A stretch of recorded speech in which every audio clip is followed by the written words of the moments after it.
All right, we're good to go. So, welcome everyone back for part 2 of today's XTC Bootcamp. In this hour, we're going to return to a theme we discussed in our first session Monday. That one was more about personal wellness and mental health, but it also touched upon the positive culture that a founder brings and develops in their startup. And part of that is also the team that you build. And so today we're talking about an important element of team building, diversity and inclusion, which is not only about the United States. In most societies with tech development, there are always local asymmetries in the demographics that currently participate in tech. And more organizations are making great efforts to increase the diversity of their workforce. One of those is a founding partner of XTC, Cadence Design Systems, whose support we've very much appreciated these last 3 years. Cadence is a leader in computer-aided design software used in the most advanced electronics, from chips to complete systems, from hyperscale to 5G, auto, aero, astro, medical, consumer, everything. Today, we have with us KT Moore, Cadence's Vice President of Corporate Marketing, to talk about winning strategies for culture, diversity, equity, and inclusion. Mr. Moore has over 30 years of experience of business development in the CAD market, and so he's seen a lot of climate change in corporate cultures over that time, and we're grateful to be able to present his insights. Now, this morning is when we could schedule Mr. Moore, but it also turns out that he's just in time to congratulate him on a great corporate marketing win. The announcement just a few hours ago of a multi-year partnership that Cadence now has with the McLaren Formula One team for promotional placement in return for McLaren's use of Cadence's computational fluid dynamic software to help fine-tune the aerodynamics of their sexy race cars, which is a great case for something we were discussing in the earlier session about how to externalize the visibility of products that are often inside components or contributors to a more famous end product.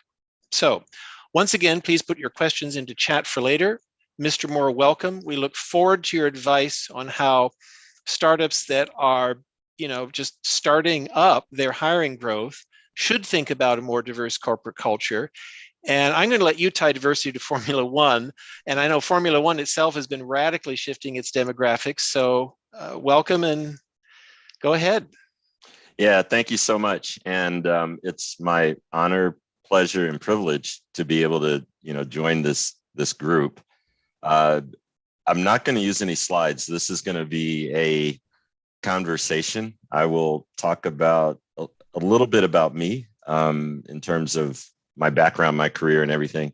And John, when you say 30 years, man, that's a long time. But anyway, I don't feel like I've been doing this 30 years, and that's kind of also the exciting part. Every day when I get up, I look forward to what I do for a living and working at Cadence.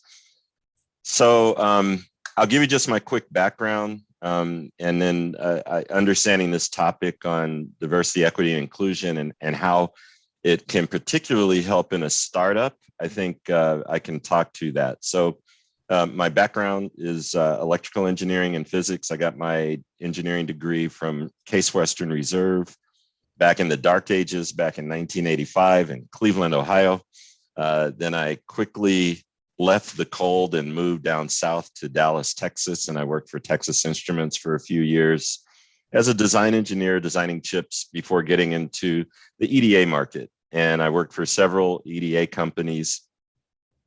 And that was my first introduction to the difference between startups, the difference between well-established companies, public traded companies, and all of that. So I've kind of gone back and forth. The majority of my career, I moved away from the technical side of things and got into sales. And I would say the majority of my 30 years, probably 20 years, probably 15 years has been sales. And well, in reality, I'm still doing sales, right? But I stopped being a quota carrying salesperson and started doing product management and business development. Probably about halfway into my career. And I've been at Cadence. I've worked for Cadence 2 times. once in the early 90s, and then I rejoined Cadence back in 2012. So I've been at Cadence for about 10 years now. And you know, every time somebody asks me how I'm doing, I always say it's just another day in paradise, and I'm loving it. And that's the truth. I do love what I do. So what I'd like to do is just talk about a few ideas that you know, come to mind when we think about diversity, equity, and inclusion, and you know, how does it work its way into our work culture and everything like that. I'll give you some flavor of some of the companies that I've worked for, where I've had experiences both good and bad, because you know, in companies, you do have that. You have if you have more than 5 people in the company, you're going to have good and bad experiences, right? But I will say that early on in my career, one of the best experiences I ever had was not with the startup, but with a well-established company called Bell Labs. And I was a college student at the time, and I was fortunate enough to be a co-op student there. One of the things I will say about the culture at Bell Labs is they were very welcoming of DE&I before it was even DE&I. I'm talking like 1981, 82. And they invested heavily in their people, not just Black people, white people, not just men, not just women. They invested in their people. And they were very intentional about making sure that everyone was on the same playing field, that, you know, they were treated equally. And so what I remember of Bell Labs is that when I looked at least the location I was at, the management really reflected the demographics of the people. You know, there were women in senior positions.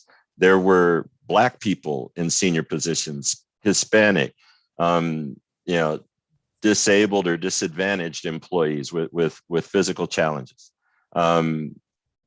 young, old, you know, all of that. So at a very young age, I was probably 20 years old. That, you know, that was something that stayed with me, and unconsciously, I never really saw it again. And it just dawned on me when I started talking to college students a couple of years back, because Cadence is very interested in DE&I, that, you know, it kind of disappeared after Bell Labs. So Bell Labs isn't around anymore, but it was a great experience. And I've worked for other well-established companies like IBM and Texas Instruments, but I also worked for some startups. And, you know, I can think of 3 that I will name. One was Epic Design Technology in the early 90s. Another was a company called Duet Technologies. And the third one that I'll mention was called Magma Design Automation. Now Epic Design Technology, I joined right as they went public. So they were no longer a startup when I joined, but they still had the startup mentality. This was in the early 90s. It was you know, just a very exciting time to be in that company. They were growing. Our stock doubled twice and split in 4 years that I was there. But that, and so I considered that a great success, but I really had nothing to do with the startup. I had more to do with after the fact. But, you know, that was a good experience. There was another company called Duet Technologies, which I will also say was a good experience only because I learned a lot, but it wasn't a good experience from, you know, how the company was run, or, you know, the fact that we didn't really get to the next level of either being acquired or IPO. And then the last company I'll mention is a company called Magma Design Automation. I joined that company in 1999. We were fortunate enough to go public. So I was there for the IPO. We went public in 2001. And it was the last company that I'm aware of in the EDA space that actually went public. There were other companies teed up to go public, but they got acquired. So as far as I can remember, 2001, November 18th, I think it was the last day an EDA company successfully IPO'd and, you know, did all of that. So, you know, that's kind of my journey And so after Magma went public, we got acquired and by our competitor called Synopsys. And then after a few months at Synopsys, I decided to look for other opportunities and found one at Cadence Design Systems, and that's how I ended up here. Okay.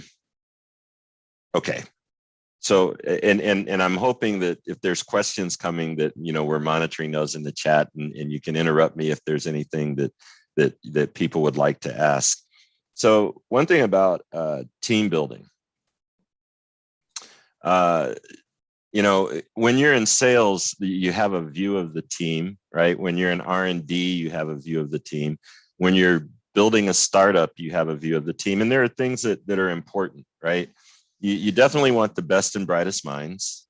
You definitely want compatibility, to some extent, so that people can actually work together and not work against each other. I think that there's been a shift in the last 2-3 years. I think today is a pivotal day for me, because today, May 25th, is the anniversary of an event that happened in our country around the murder of George Floyd. And what that did for me was it definitely raised, I saw the awareness in corporate America get heightened about not just social injustice, but about what's going on in our companies. Are we doing the right things? Are we being more accepting and open to different ideas, right? To different points of view from all kinds of people, all kinds of persuasions, all kinds of ethnicities, whatever, biases, preferences. And what I've seen is that, at least in my company that I work for, and this was actually going on before May 25th, when George Floyd was killed, Cadence was intentionally looking at the fact that our representation wasn't fair. And, I don't think they would mind me saying this, because if that weren't true, then we wouldn't be doing the things we're doing now to make it fair, right? So I think when you start to embrace diversity in your culture, you will start to see the benefit almost immediately. And there's, we can talk about tangible benefits in a minute, but there's some intangible benefits that, you should consider, especially in your startup mode, because, you look at what makes a startup successful. In my opinion, it's not so much the idea, it's not so much the what it is that you're doing, but it's the why and the how, right? And if you understand your why and your how, you have a good chance of being successful, right? And because that's what distinguishes you from other people doing similar things, right? So when you pull your team together, when you think about who are the right people, it's always a good idea to have people that don't necessarily agree with you, right? But that have ideas. I think listening to your team's ideas is very important. And that might sound like, well, that's a obvious thing to say, but I can't tell you how many times I've been in meetings where good ideas were presented by women and they don't get accepted.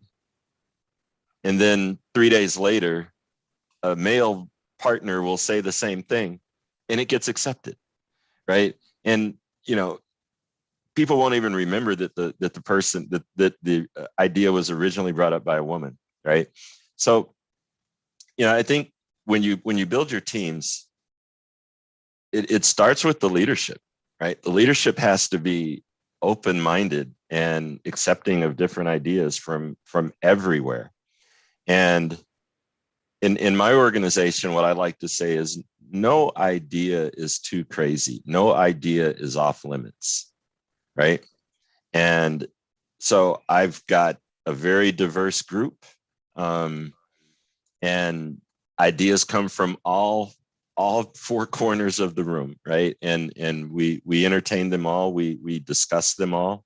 I think listening is a big part of being successful in building a team that will execute, right? And that's a very important part of how you go about building a successful team, right?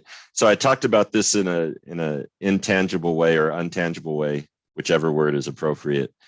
So what that really means is if you embrace diversity, you encourage conversation, you encourage sharing, you encourage just the ideas that can lead to other ideas, right? I've never had one idea that was a great idea. Most of my ideas are not great, but they evolve into something great, and they evolve faster if I'm sharing that idea with somebody else who has a different point of view. Now, on the tangible side, I think you have a faster path to results, which is ultimately what you want, right? Ultimately, as a startup, you're trying to raise capital, or you're trying to develop a product and raise capital and all of those things. There are a lot of different ways to build that mousetrap, and you might have something in your mind that's how it should be. And for me, I know when I get these ideas, sometimes I get locked in on it. It's like, this is the only way this is going to work. And then someone else says, well, what about this? And I have to constantly remind myself not to be dismissive, right? Because at the end of the day, we want to get to that result, right? We want to get that good result. So I will stop here with and be happy to take questions, but I'll stop with a summary of what was mentioned earlier about this partnership that we had with McLaren, right? The person on my team that brought it up, when she brought it up, and this was her idea, she brought it up before I joined the team. She brought it up some time ago, and it didn't get legs. And I would say that it wasn't really heard, in my opinion. So when I joined the team some 6 months ago, she brought this idea up and said, she reminded me of something I said, which is, you want us to think big, you want big, bold ideas. Here's one.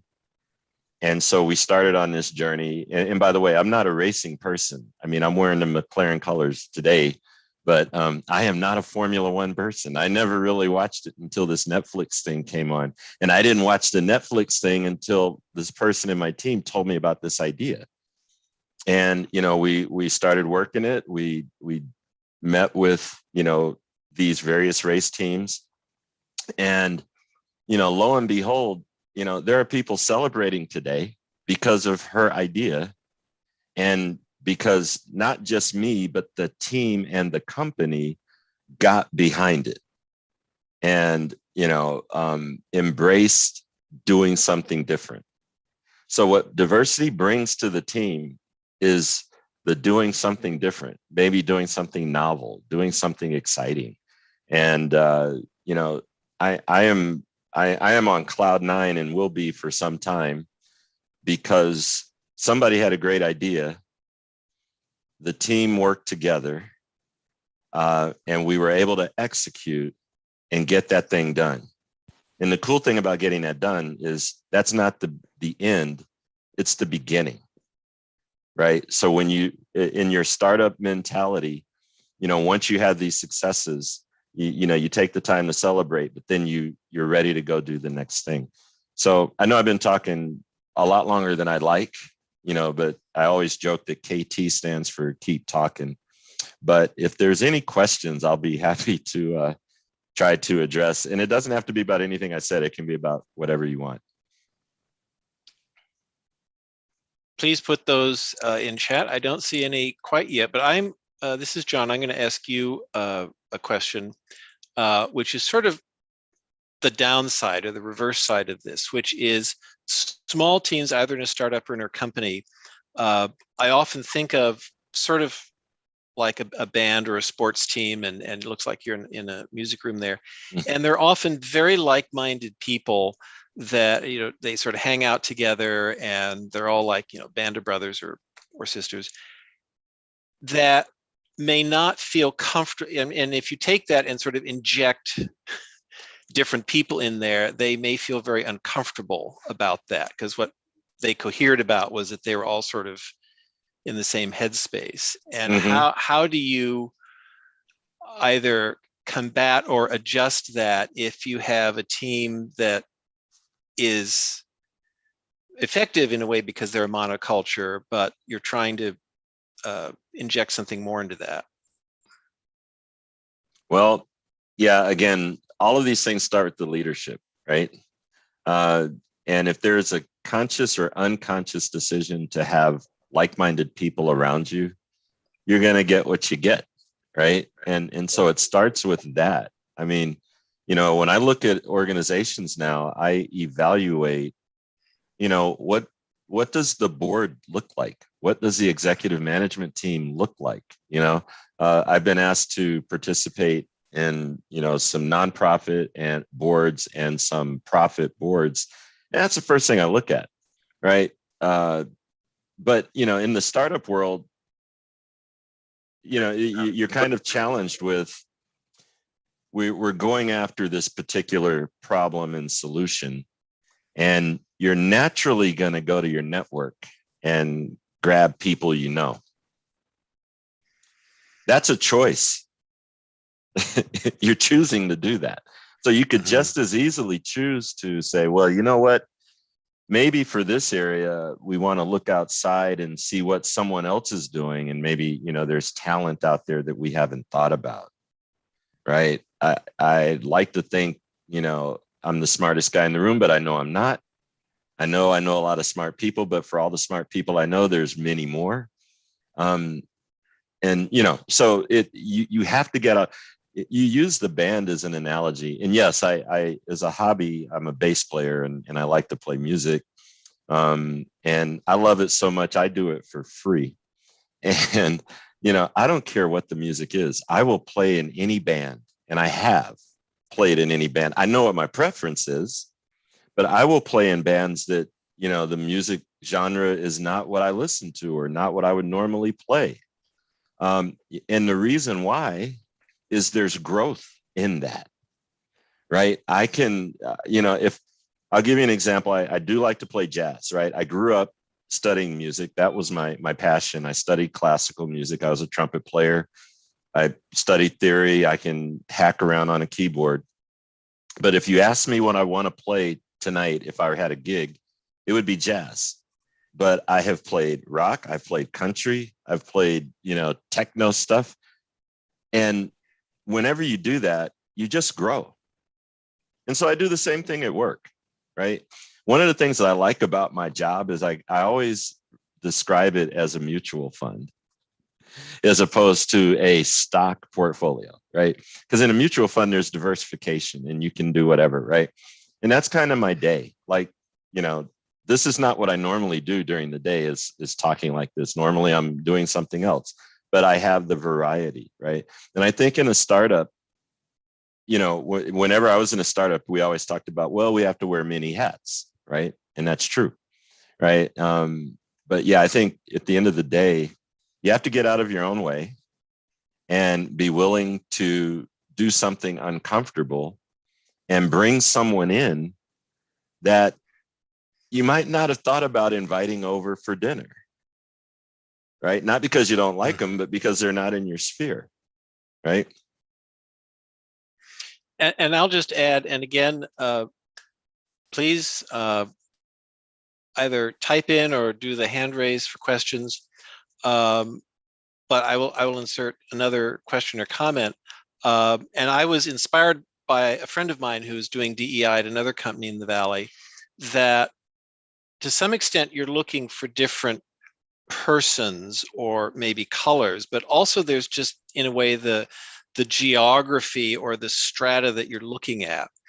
And I know we have companies from all around the world, but I'll put it in the Valley context that even fairly small companies like only look at Stanford, Berkeley, and MIT. And I partly grew up in Cleveland, so go Case, but they won't look at Case. But even wider spectrum than that there are fine people, and I think even in smaller geographies, that looking in different places, the personal diversity will sort of come along for the ride, but there's just looking in unexpected locales, or and you may know this better, but I think there's some statistic, at least at Apple and maybe at Cadence, that a non-trivial number of them come from like Foothills De Anza Community College, which no one outside the Valley knows, but has a great deal of respect in the Valley. And people are often surprised that they'll come from that level and rise up. But the just sort of strategies like that. Thoughts or experiences there? Yeah, and again, it's you raise a good point. When it comes to like recruiting from colleges and academics, again, we go, the leadership will determine based on where they went to school, where they want to recruit. And like you mentioned, those outstanding institutions like MIT and Stanford, again, you have to be intentional about going outside of that and recognizing that there are other schools, right? I'll mention, a school like San Jose State in the Valley area is also another school that has produced a lot of good talent, right? We can talk about the HBCUs, and there's a lot of good talent there, right? That there's a lot of good talent. There are a lot of women in engineering, if we're just talking about engineering, that, they get overlooked even at the good schools, right? Let alone the schools that are like maybe second tier by opinion or whatever. I think that, again, with Cadence, we have a very strong academic network, and we have been shifting our culture. We talk about our culture as being, we used to talk about it as high performance culture, right? Now we have injected another word, which is inclusive. And the inclusive word speaks to all of these topics we're talking about today. The company has been very intentional about, in order to break the mold of our way of thinking, we have some management training courses that consciously reorient our thinking, right? You might hear about something. We do a workshop around unconscious bias, which for me was an eye opener, right?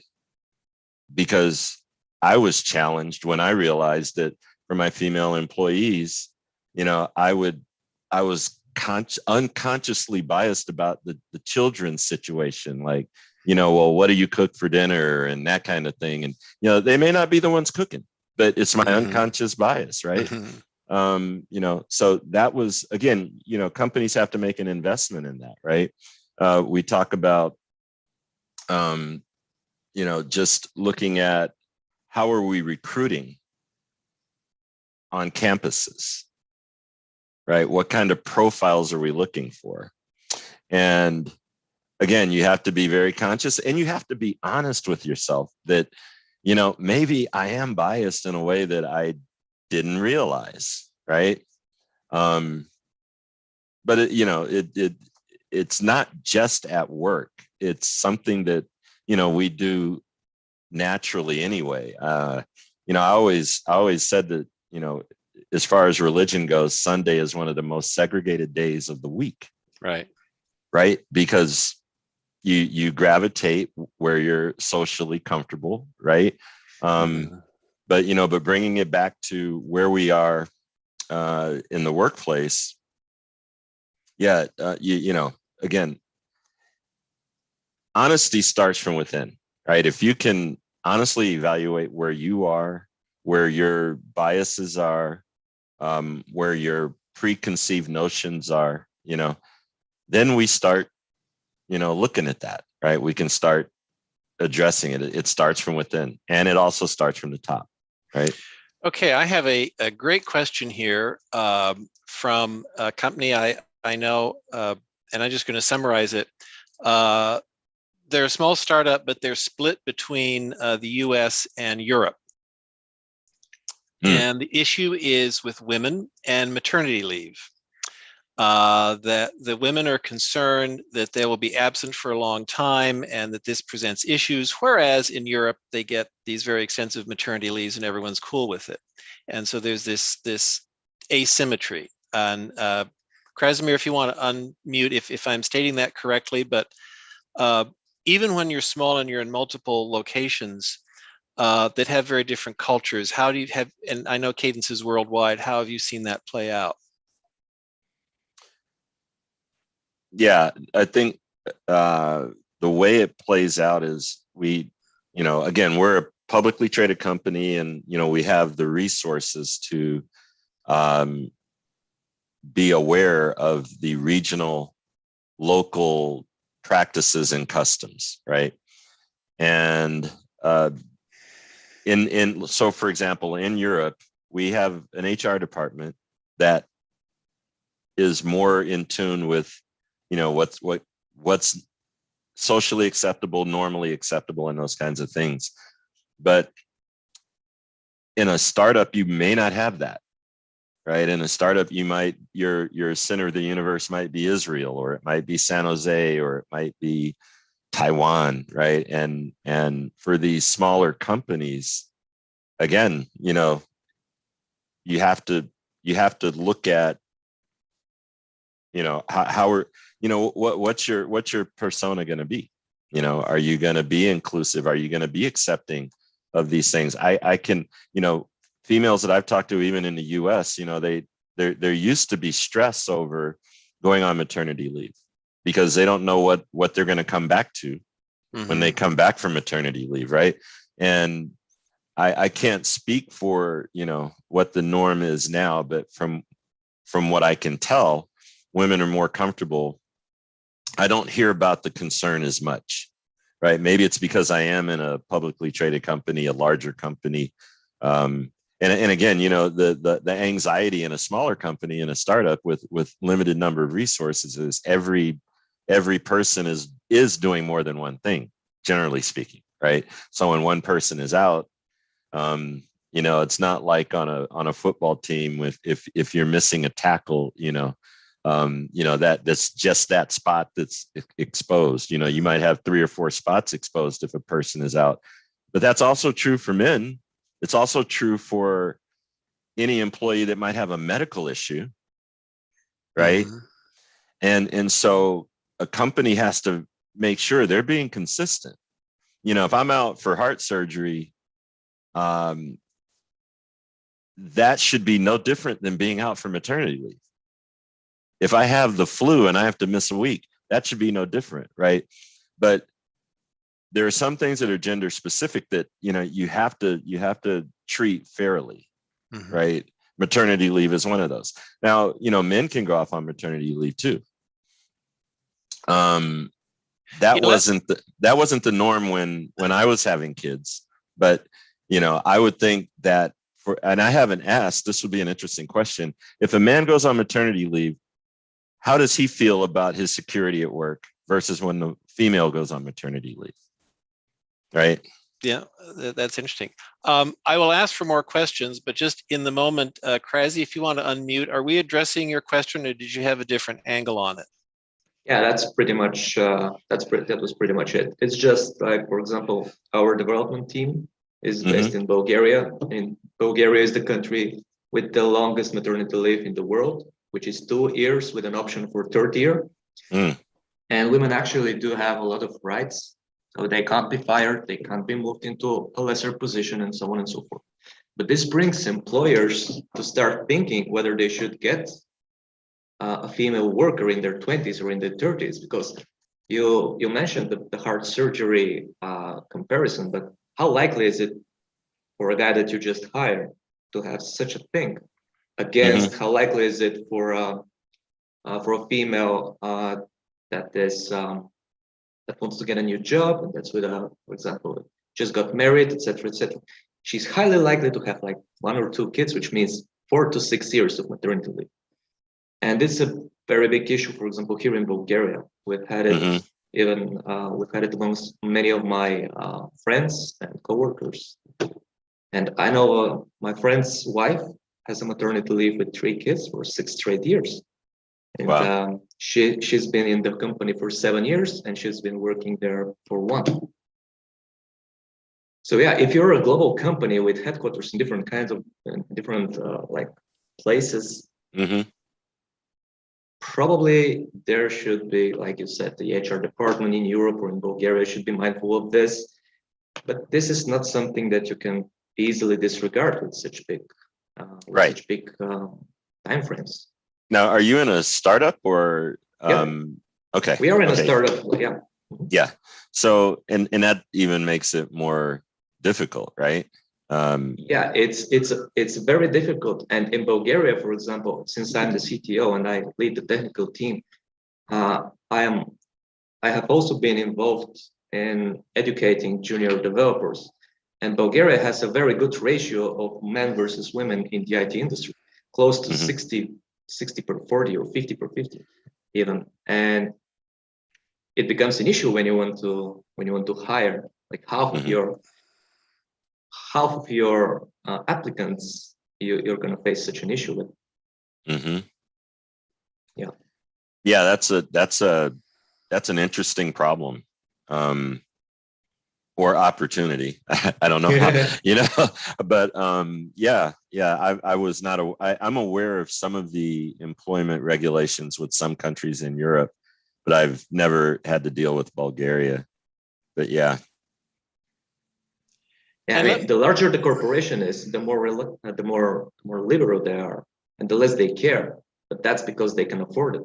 But for example, in a team, I know a lot of teams of 5-6 people where the maternity leave of 2 years would be a very significant hit for them.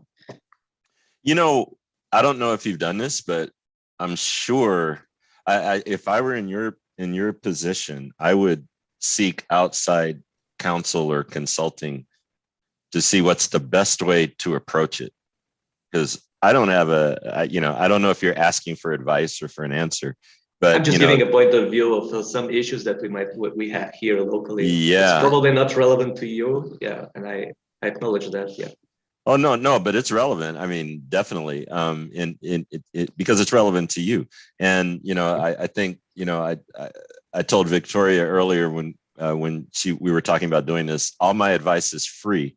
So you won't get an invoice from me or anything like that. So, I'm just thinking that maybe, there's some other company. Okay. Yeah. Maybe there's some other companies you can tap into in your network, which is another thing that I always talk about with startups is the importance of your network and the diversity of your network, right? I'm sure you're not the first person to have this problem, right? So how have other people dealt with it? And, so to the best of your ability, if you expand your network in Bulgaria to or other countries around that can maybe give advice on how they're treating it.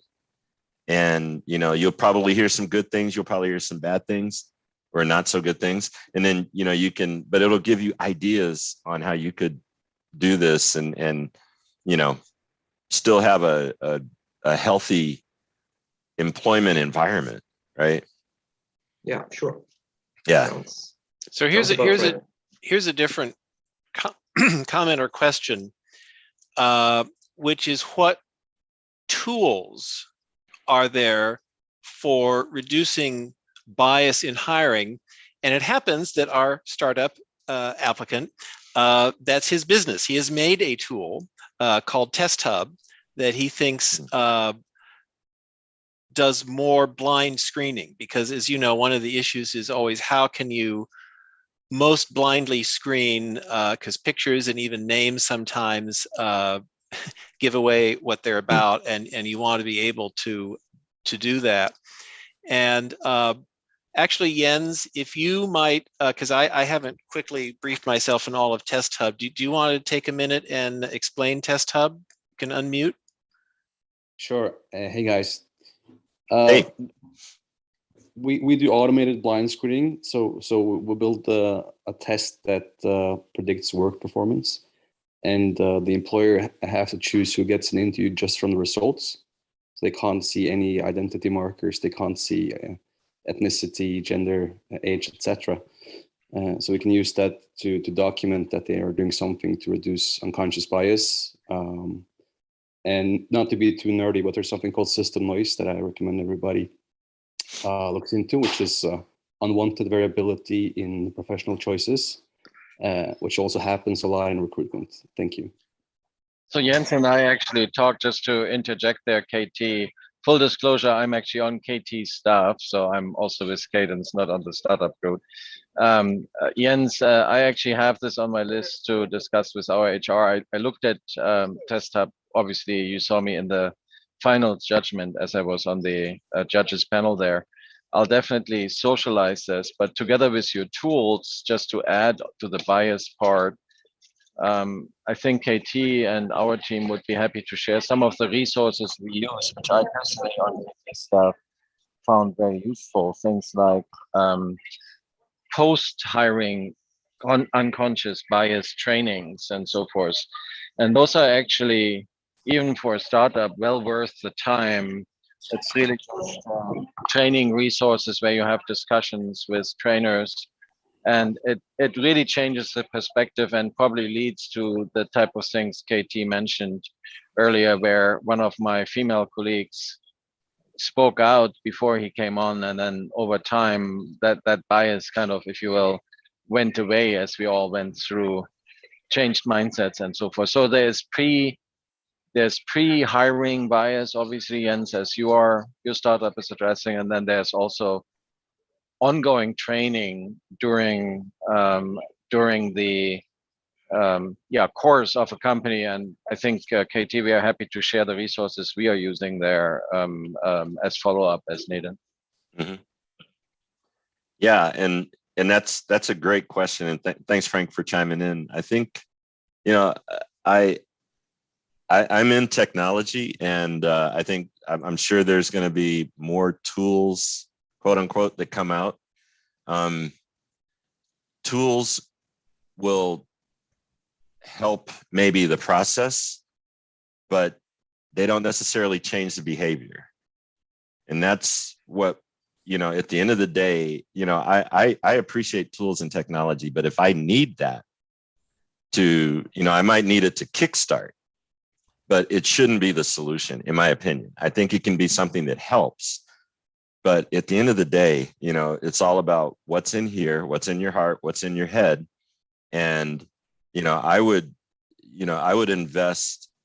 investigate more, like in a startup role, in a startup mode, maybe you find some funding to work with a company that helps you do a better job at being more diversified in selecting your candidates. And because at the end of the day, if you're not involved in it and you're not actually actively doing it, what happens if that tool dies? And you still have the same mindset. So I'm all for the technology, and I think as long as it's an aid to helping, that's great, right? But it's still more about what do we practice, right? I think it's also important. This is for diversity, and this is just in general, right? Throughout the day, we have a lot of conversations, right? I always advise people, especially young people coming out of school, to, in terms of effective communication, to prepare for the important conversations, right? Now, the important conversation might be, in the interview process. It might be on the job, right? But you always have to prepare for those important conversations. And as a manager, when you get those hard questions, or as a corporate owner or the head of a startup, when you get those hard questions about, well, why aren't you promoting me? Or why am I getting this assignment? Is it because I'm blah, blah, blah? That's a conversation that, there was a time when I was never prepared for it, and So you have to be thinking about these things ahead of time, right? As you look at the makeup of your staff, as you look at the makeup of your organization, put yourself in their shoes, and you're like, maybe, well, I don't have time to do that during the day because I'm so busy. I've got all these Zoom calls and I'm all zoomed out. But, find time to put yourself in their shoes. And one thing about the way we work today, I say there's, what is it? BC and AC, before COVID and after COVID. Before COVID, there was more of the corporate infrastructure. We'd put on clothes, we'd go to work, we'd be in an office, or we'd be going to the airport, we'd be on a plane. And then we hit this brick wall where for 2 years, I didn't leave my house. I didn't go to the airport. I didn't go anywhere. And what I noticed, at least in our company, is that by and large, the dynamics have changed. And we would start, after about 4 weeks of doing the COVID Zoom thing, I noticed that every meeting would usually start with finding out how people are doing, right? How are you doing today? What did you do over the weekend? What did you do last night? What's going on? Blah, blah, blah, blah, blah. And that might take 5 or 10 minutes of the meeting, depending on, the level of attendance. That wasn't happening in most of my meetings before COVID, right?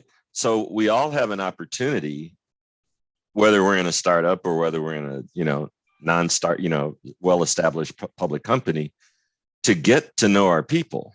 And I think in getting to know your people, a lot of the things that you thought you knew, you'll find out, well, gee, that's interesting. I didn't know that, or I didn't know why that is about you, or whatever. So I think there's a human element that, helps with the unconscious bias, helps with, being more inclusive. Yeah. So I'll stop there. So Victoria, you said you had a question, and if you're up, and no, I have a question. So now this is very relevant to everybody. I think working remotely has opened up the talent pool for everybody, right? So you can hire that folks that sits in India or Bulgaria and so forth. So KT, I'm sure you have a large organization that you manage globally. How do you foster that in a remote situation? The diversity in remote. The culture building, right? Especially if you're bringing on new people. Like, we've hired folks that we've never met in person, right? And how do you make sure that incorporated in the culture and it's part of the team, and being on remote? Yeah, I have a little bit of experience in that. I think I've probably hired close to 20 people in the last 2 years. I would say 15 of them I have not met yet. You have to have a plan to get them connected, and again, when I have conversations with people, it's more, I'd like to think it's more on the personal level, right? Before COVID, I was more about the business. What have you done for me? Where is this project? How are you doing? And I would never ask, well, I remember you talked about your kid's soccer thing, or the piano recital, or your wife's birthday, or your spouse's birthday, or whatever. Read, and also I'm not, regionally savvy, but I'm interested in what's going on in other regions, at a social level, what's going on in what's the climate like in Germany, or what's the climate like in Israel, right? I'm interested in those other cultures, and that helps, right? If you're intentionally interested about your people, regardless of where they are, again, that helps with the understanding that, they're not like you, right? So whether they're in Japan, whether they're in China, anywhere in Europe, anywhere in the US, because some parts of the US can feel like a different country, especially if you live in Texas. You want to get that local appreciation for where they are and what they do and what that's like. I mean, the time zone changes is one big issue, right? But that's always been an issue. But we used to be able to travel to those time zones a lot more easily, right? So now, I tried something and I don't know how it's working yet, but, I have one staff member that lives in China, and my staff meetings were always at a certain time, and it was inconvenient for her, right? So about a month ago, I decided I'll flip it. So 1 week, it's in a convenient time for her, and the folks in the US have to suck it up a little bit. And I call that the car karaoke meeting, because most of the people are in their cars picking up their kids or whatever, taking them to soccer or whatever. And then every other week we have it at a time that's convenient for, the North America team. It's an experiment. It might work. It might be a good thing. It might not. I'll see how it goes for the next few weeks and whatever. But yeah, you have to take into account where people are and where they live, and when they have dinner, when they have breakfast, and when their kids go to school, or and then there's also the other cultural differences, like multi-generational family living, which isn't really prevalent in the US, but in other cultures, you might have grandparents, parents, and young adults all in a particular place, and they're working from home. So can be a lot going on, and you're expecting them to be hanging on your every word in a meeting. Maybe not, right? Yeah, I think what you said about leadership sets the tone. So you direct how how you're relating to your staff, how you're building the personal relationships, how you're building diversity, inclusion, and equity. I mean, it's so true. It really starts at the top. Mm-hmm. Yeah. I mean, the some people say strategy follows structure. I say behavior follows leadership. Yep. Right. And I'll just leave it at that. Yeah. Great, thank you. And I'll just quickly verbalize something in chat. One of our startups who had to sign off is in the aerospace sector, and he came out of the military, and I'm sure you've had experience with the military, and he was mentioning their standardized performance reports and selection board process, which of course you can't be that bureaucratic in a startup, but still, if you have a sort of scientific method about selection, and he said, for all the problems, the diversity numbers were a lot better in the military than he's seen in private. And then Jens, who spoke earlier, was sort of agreeing that most private sector impressionistic hires and promotions are kind of a roulette unless they do have some rubric that they can denoise that. Mm-hmm. I would say, well, first, I know that person left, but I definitely want to thank them for their service. I'm assuming it was US, but even if not, it was.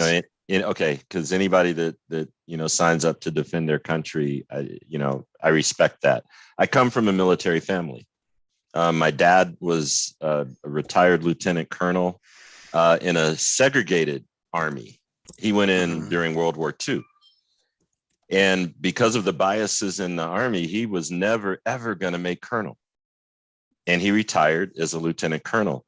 My older brother went into the army during Vietnam, went in as an officer, and he was able to make colonel, full bird. He was actually in the Pentagon on 9/11 when that plane went into the Pentagon, which was on the army side of the building. And he just happened to be in the other side trying to figure out what was going on in New York City. So what I'm saying is the army, just like a lot of companies, they may look diverse, but in practice, the military has the same issues that corporate America has. What my brother does right now is, as a retired colonel, he works in the EEO office, and he adjudicates on a lot of, equal opportunity, unfair practices, unfair, dishonorable discharges, and people are trying to, and most of them are people of color or some other race or gender or bias. And, so he has an interesting job. He travels all over the country to different military places and hears cases. But anyway, yeah, it looks, the military does have its issues as well. So, okay, well, yeah. Appreciate that perspective. And we've come to the top of the hour, and I see some folks are signing off. And we also have this time issue where we have people in every time zone. So a couple of the guys at the beginning were like 1 a.m. in Australia. Oh, wow. So thank you very much. And Victoria, if you want to say anything as well. Oh, I just want to say thank you for this insightful talk, right? It's an important conversation that should be had more. So great to hear from someone like you who has experience both in the corporate world as well as in the startup world. So, and then of course, our appreciation to wonderful partnership from Cadence over the last few years as our founding member. So thank you for joining. No, great. It was my pleasure. I hope it was useful. I felt like I talked too much, but happy to participate in future events if you'll have me back. And if anyone has any questions, you're free to give them my email address and they can contact me that way. Wonderful. Okay. Thank you all. I again invite everyone to come back tomorrow, where we have really a superset of some of the topics from the first session today about innovation ecosystems for startups, and another discussion of pitching by a seasoned investor at a tough tech, hard tech specialty venture fund tomorrow. So same time, early and then midday. If you can all come, we will very much appreciate seeing you. And thank you very much. And thank you, KT.